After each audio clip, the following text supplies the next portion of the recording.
Arab tribes who lived just before the coming of the Prophet Muhammad sallallahu alaihi wasallam.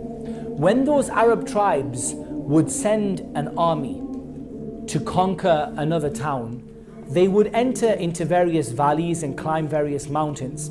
Whenever they would descend into a valley, the Prophet ﷺ told us the jinn in the valley would flee.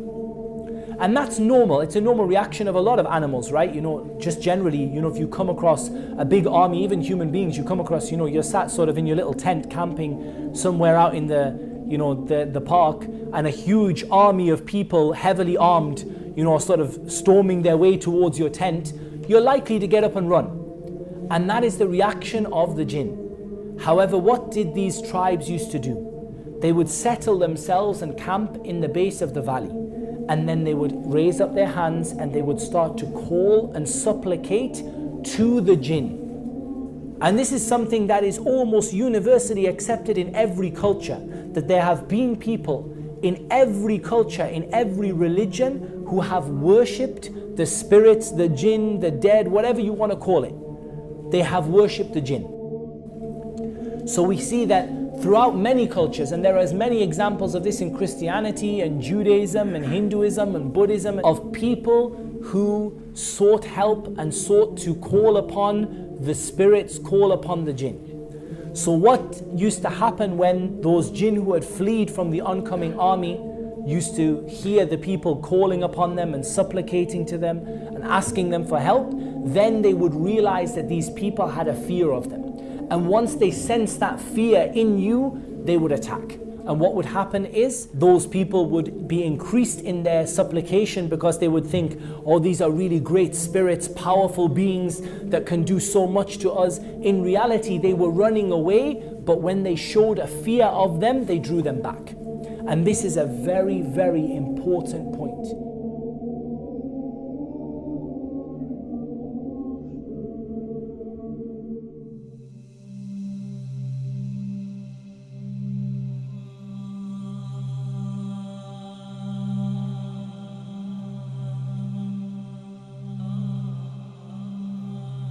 The jinn have certain abilities which may appear to us to be supernatural. And this is where we start to delve into the realm of the paranormal a little bit.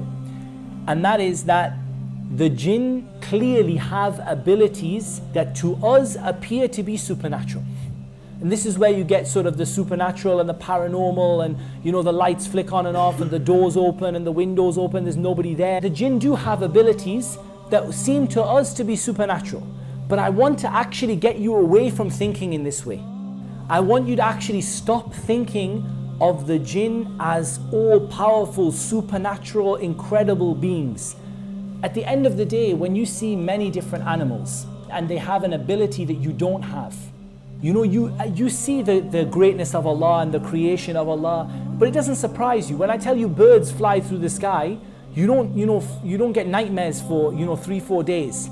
When I tell you that fish swim to the depths of the sea, it doesn't terrify you. So you shouldn't be surprised that there is a creation from the creation of Allah that is able to do these things.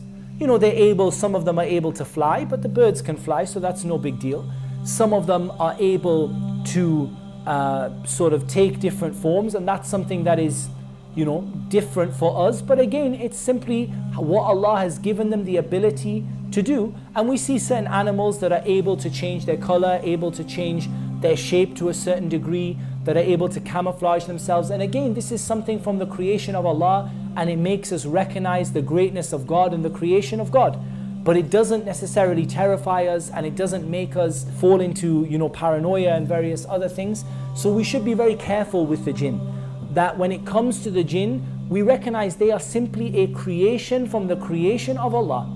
Just like the other creation that Allah has created, they have some things that they can do that we can't do, and there are some things that we can do that they can't do. Understand that the jinn do not deserve to be feared. And as soon as you show them fear, they will take maximum advantage of the fear that you show them. As soon as you start to show them fear, they will play with you, they will pull out all the tricks. I'm talking about the windows will open, the lights will go on and off, human beings start appearing left, right and center, things start floating, knives start flying, pots and pans start going across the room. This is when you show them fear. When you don't show them fear, when you show them that you understand that they are simply a created being, you know, if they throw a pan across the room, I'd be tempted to pick the pan up and throw it back and say, you can throw the pan, I can throw the pan. As soon as you do this, they will stop messing around, generally, and they will stop causing you, you know, these kind of creepy paranormal type things that happen. Generally, they happen when people give them more respect than they deserve.